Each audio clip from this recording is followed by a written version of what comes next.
Okay, so we are going to cover very briefly 3 areas that are very important to be aware of and to know a little bit about going into paraprofessional counseling. The chances of you encountering clients struggling with these issues is very high, and it's really important that the first time you start thinking about these issues is not when you're face-to-face with somebody dealing with them. If we were in class all together, we would be breaking out and we would actually be doing role play. We do very, very little role play in this class. We keep it real in this class, but this would be one of those times that we use role play. I would strongly encourage you to find somebody that you, maybe a friend or family member already, that you can do this role play with. And if you can't, I would encourage you very strongly to just practice saying these things to maybe an imaginary person or something. Some of the things that we're going to practice can be very awkward to say. And you want to make sure that you're not experiencing the awkwardness of it for the first time when you're working with somebody who's actually going through these difficult situations. Okay, so we're going to talk about suicidal ideation, domestic violence, and substance abuse. These are the basics. These are absolutely just the basics. Okay, so for suicidal ideation, you want to assess for safety. Something you want to do when you're working with somebody who is suicidal is you want to assess for safety, which means, do they have a plan? If they do have a plan, how lethal is that plan? How motivated are they? Are they just kind of thinking about it? Are they committed? Do they have any supports in their life? Do they have family, friends close by? Are they members, of a church, right? What supports do they have? You want to be direct. You don't want to beat around the bush. You don't want to go, so some of the things you said have made it sound like, I don't know, maybe you are not, really excited about, being alive anymore. You don't want to do that. If you're thinking that a client of yours is suicidal, you want to come out and just say, are you thinking about hurting yourself? Right? Have you thought about hurting yourself? You'll notice those are both closed-ended questions. This is a time to ask a closed-ended question. Remember we talked about closed-ended questions being like snipers, right? If you just want one little piece of information, that's when you use a closed-ended question, right? Generally, we want way more than one tiny little piece of information. But in a situation where safety is involved, oftentimes we want one tiny little piece of information. Are you thinking about hurting yourself? So again, for some people that can be very awkward to say the first couple times. You really want to beat around the bush when you say it. But it's important to be direct. If you ask somebody that and they're not thinking about hurting themselves, you're not going to be the one who causes them to think about it. Well, I hadn't thought about it before, but now that you asked, maybe it doesn't work that way. And a lot of times people are afraid of that. That's not how it works. It's very important to be direct and be prepared for them saying, yeah, I am. You can help work with them on a safety plan, which would be supports that they have and that they can utilize, a safe environment that they can go to, unhealthy environments that they can avoid, triggers that they face, how they can avoid them, how they can minimize them.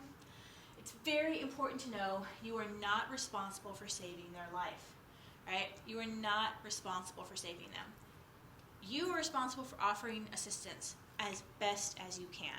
Now, this is not don't worry about it, it doesn't matter, they're responsible for themselves. Don't think about them. No, you're responsible for doing your job as well as you can. You need to do the very, very best job you can for them.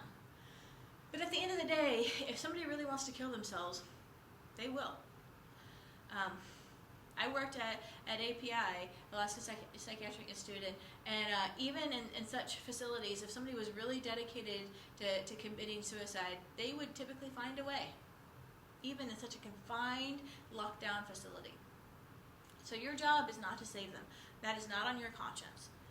However, you need to do your very best to be professional, to be on top of it, to do the things that you know that you should do. That's what you're responsible for. And again, the chances, especially in this state, the chances of you having a client who commits suicide is pretty high. And one of the things that you will have, one of the only things that you will have that will console you when something like that happens is if you know you did your best. If you know you were there and you did what you needed to do. They made their choice. You can't be responsible for their choice. But you did what you needed to do.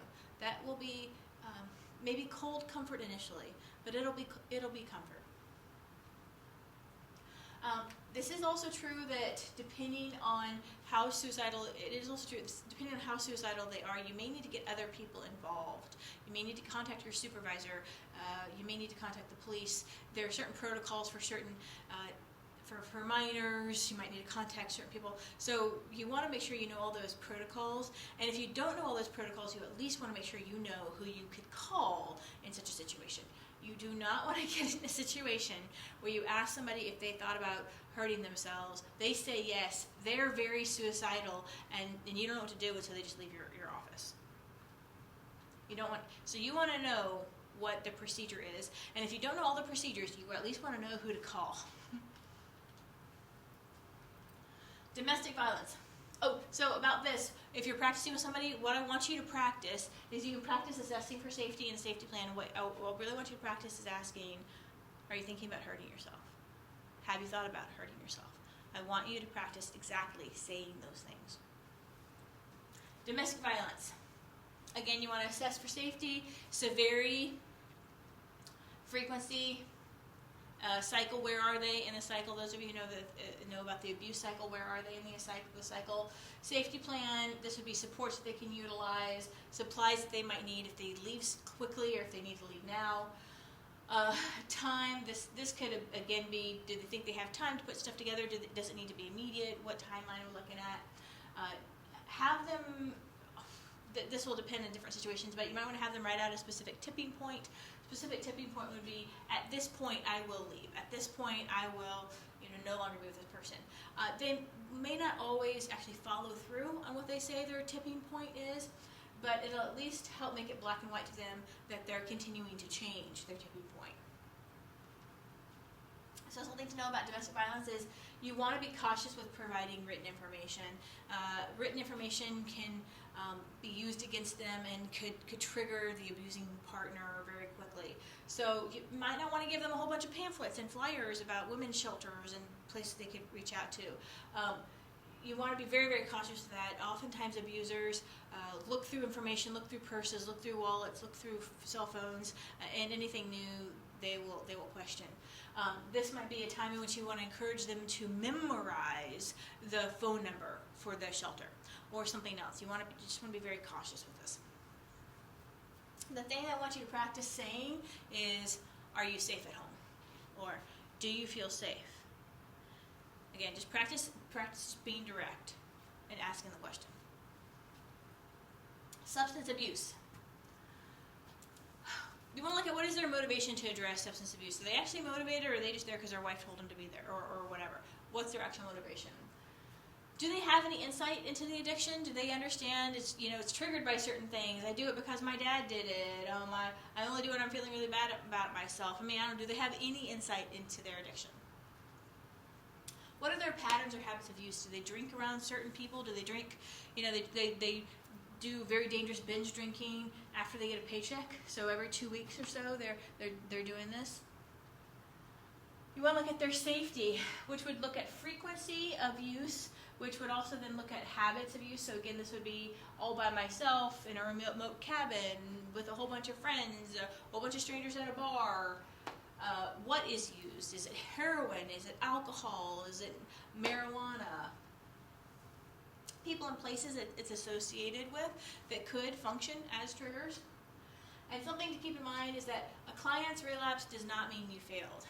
Now, again, don't use this as a scapegoat to say, oh yeah, well, it wasn't me, they just relapsed. You still need to do the very best you can do. But if you're working with an addict, the chance of them relapsing is very high. So you can't take that onto yourself in those situations. Otherwise, you're going to burn out and be done with this profession very quickly. Very quickly. So you just can't do that. So it's important that you do the best you can do, that you serve your client to the best of your abilities, and then whatever the decision that they decide to make after that decision at that point is on them. So a question to ask for substance abuse would be, do you have a drinking problem? Do you have a meth problem? Right? And be asking that directly. You could also say, do you think you have a drinking problem? Do you think you have a meth problem?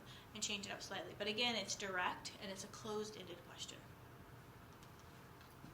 So those are the three areas we talked about, 3 areas that is important to know a little bit about going into this field. You will encounter at least one, if not all 3 of those, many times in your career, especially in this state. I strongly encourage you to try to role play each of these with somebody if you can. And if at and try those statements that we talked about for each one.